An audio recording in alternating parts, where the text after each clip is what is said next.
Jadi gimana sih cara aku mengatasi pada saat aku kepleset di usia kandungan 34 minggu? Simak videonya sampai selesai ya.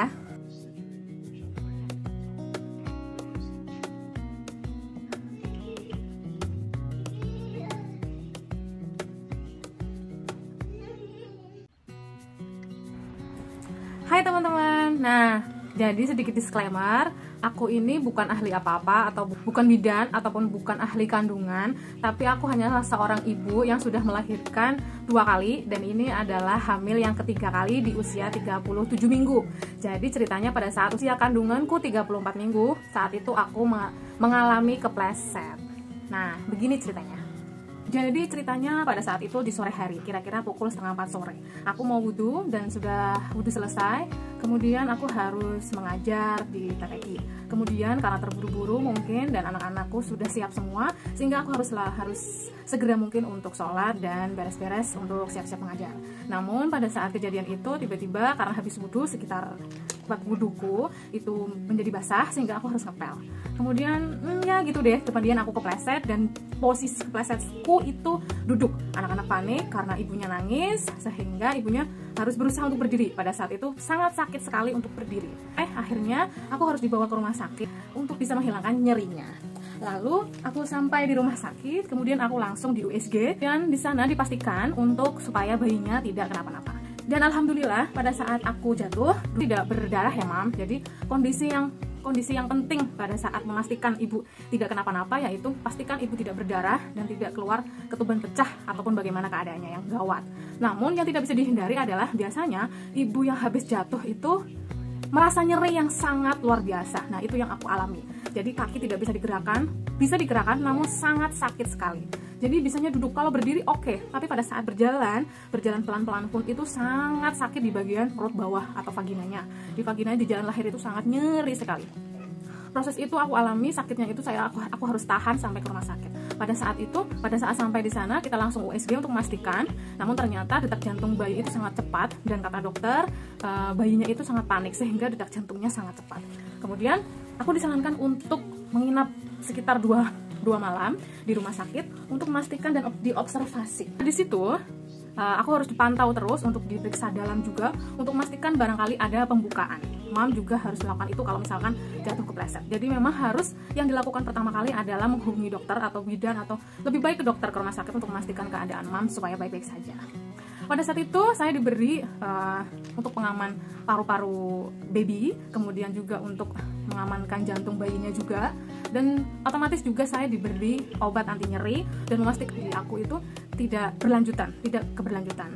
Dan itu akhirnya lama 2 hari aku bisa berjalan tanpa nyeri. Namun rasa sakit yang timbul pada saat kita tidur, yang posisi dari kanan lalu berubah ke kiri, itu sangat masih nyeri sampai sekarang. Dan sekarang sudah 2 minggu berlalu, itu pun masih nyeri. Apa saja sih tanda bahaya ketika kita harus segera ke dokter? Yang pertama, jatuh, kepleset dengan berdarah ataupun keluar ketuban.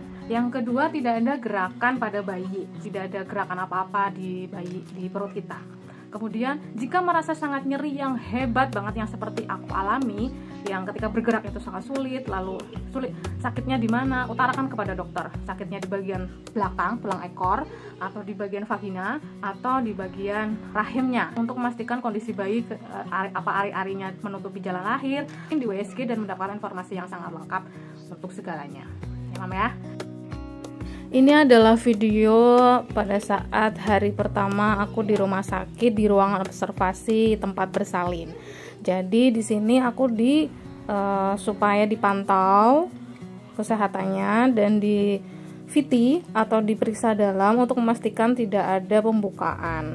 Kalau misalkan tiba-tiba ada pembukaan atau ada kontraksi, kita harus menghubungi dokter untuk segera diambil tindakan.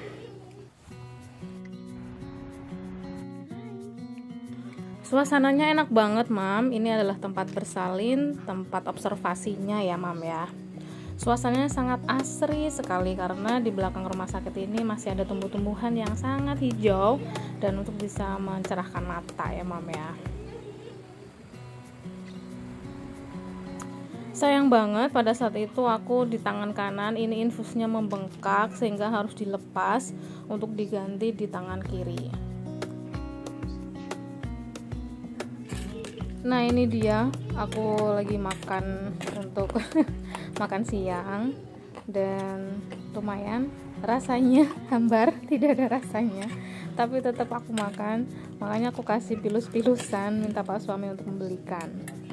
Dan akhirnya tanganku yang ini sudah bengkak dan kita harus pindah ke tangan kiri. Nah ini dia yang sudah diganti. Balik lagi, jangan lupa makan. Tips ya teman-teman, kalau lagi ke rumah sakit atau makan di sana bawa sambal ABC supaya agak ada rasa pedes-pedesnya dikit ya. Ya Allah, rasanya tuh hambar, tapi ya udah sih, diikutin aja.